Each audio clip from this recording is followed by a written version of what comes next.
In 2025, 137 press freedom violations were documented in Turkey by the Stockholm Center for Freedom. If you don't follow Turkish politics, that number might not mean much. So let's translate it. 137 means, on average, a new incident every 2 to 3 days. That is not random friction. That is sustained pressure. And sustained pressure changes how a country works, even if most citizens never directly feel it. These violations include journalists being arrested or detained, criminal investigations, travel bans, police raids, physical intimidation. Now here's the important part. Most of these actions are framed as legal.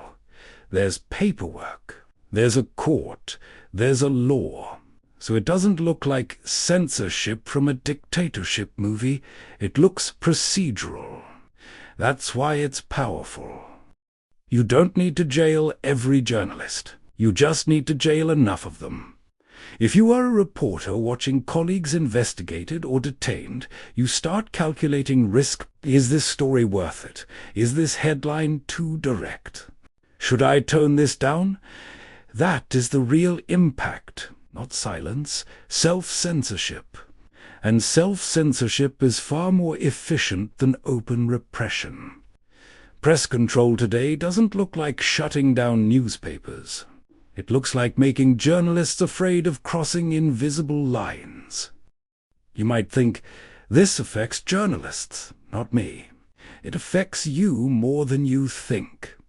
When investigative reporting weakens, corruption is harder to expose. Misuse of public funds is less scrutinized. Policy mistakes go unchallenged. Press freedom is not about journalists' rights. It is about citizens having accurate information to make decisions. When that weakens, democratic accountability weakens, slowly, quietly. In Turkey, media pressure has often involved multiple institutions, courts, prosecutors, and regulators, such as the Radio and Television Supreme Council. This is important. When pressure comes from many legal channels at once, it stops looking like abuse. It looks like governance. That's when control becomes embedded in the system. And systems are much harder to reverse than individual decisions. One violation could be an anomaly, a few could be tension. 137 in a single year is pattern. Patterns tell us something structural is happening. The danger is normalization. If every year has a large number, society adjusts. What once would have caused outrage becomes routine. That's how institutional decline works, not through shock, through repetition. What does this mean for the future? There are two possible paths. Path 1, escalation. More cases, broader laws, narrower reporting space. Path 2, stabilization or reversal. Court rulings limiting overreach, stronger institutional checks.